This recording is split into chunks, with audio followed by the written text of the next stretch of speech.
இஃப்தார் ஸ்நாக்ஸை மண்ணடி கூட்டத்தில் போய் அடிச்சு பிடிச்சி சாப்பிடாம இந்த ஒரு ஸ்பாட்டுக்கு வாங்க, எல்லாமே இங்கேயே கிடைக்கும். பிளஸ் காலி ஆவாவை ரீஃபில் பண்ணிட்டே இருந்தாங்க. அதுவும் இந்த மால்புவா வித் ரப்டிலாம் மிஸ் பண்ணிடாதீங்க. ட்ரிப்ளிகேன் ஐசோஸ் மஸ்ஜித் நியர்பைல இருக்க பாம்பே ஃபுட் கோர்ட். சிக்கன் இது, சிக்கன் பரோட்டா இது, hariyali chicken, angara chicken, cheese ball, kunafa chicken, kulfi chicken, malai chicken, chicken shashlik, candy chicken, Jodhpuri chicken, hariyali kabab, Arabian chicken cheese roll. இவ்வளவு ஐட்டம்ஸ் இருந்தாலும் இதுல இருந்து இஃபா chicken, cheese ball, kunafa chicken, Arabian chicken cheese ரோல்லாம் ட்ரை பண்ணியிருந்தேன். இந்த 4 வாங்குனீங்கனாலே இது போதும் அப்படின்னு தோணும். சூப்பரா இருக்கு ப்ரோ, சான்ஸே இல்ல.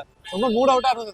சரி சும்மா எங்கயாவது போலாம் அப்படி சொல்லிட்டு வந்தேன். இதெல்லாம் ஃபர்ஸ்ட் டைம் இங்க வரேன். டேஸ்ட் ரொம்ப நல்லா இருக்கு, பிரைஸ் ரொம்ப எக்கனாமிக்கா இருக்கு. I really love it. Also நான் முன்னாடியே சொன்ன மாதிரி மால்புவா வித் ரப்டியும் ஃப்ரூட் கஸ்டர்டும் சான்ஸே இல்ல. ஃபைனலா டெல்லி ஃபேமஸ் முஹப்பத் கா ஷர்பத் இப்படி பூ தூவி கொடுத்தாங்க. இவங்களோட எல்லா ஸ்நாக்ஸையும் ஆட் பண்ணி 500 ரூபாய்க்கு இஃப்தார் பாக்ஸும் கொடுக்குறாங்க. இந்த ரமதான் மந்த் முடியறதுக்குள்ள உங்களுக்கு பிடிச்ச இஃப்தார் ஸ்நாக்ஸை டேஸ்ட் பண்ணிருங்க.